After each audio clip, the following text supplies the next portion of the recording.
গাছের ফল দেখে সুপারির চারা নেবেন, ঠিক আছে? এই দেখতে পাচ্ছ 4 ফিট গাছ, আর 4 ফিট গাছের মধ্যে কেমন ফল। আর এই হচ্ছে সুপারির চারা, আমার হাতের মধ্যে দেখতে পাচ্ছ।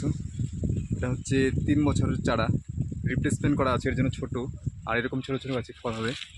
এই দেখতে পাচ্ছ। ভিডিওটা আমি ভীষণ ব্যস্ততার মধ্যে বানাচ্ছি।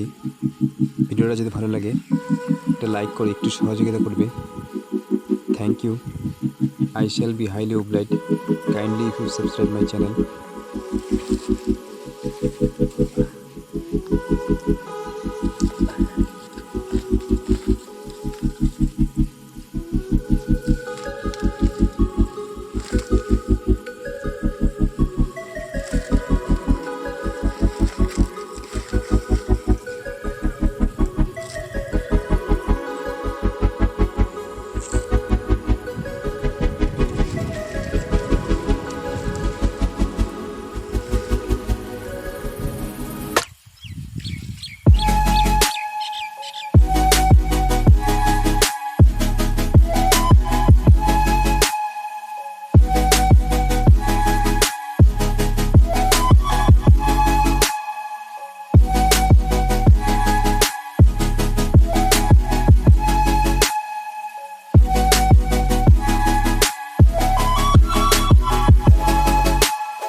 তিনটি বার বাতাস প্রথমবারই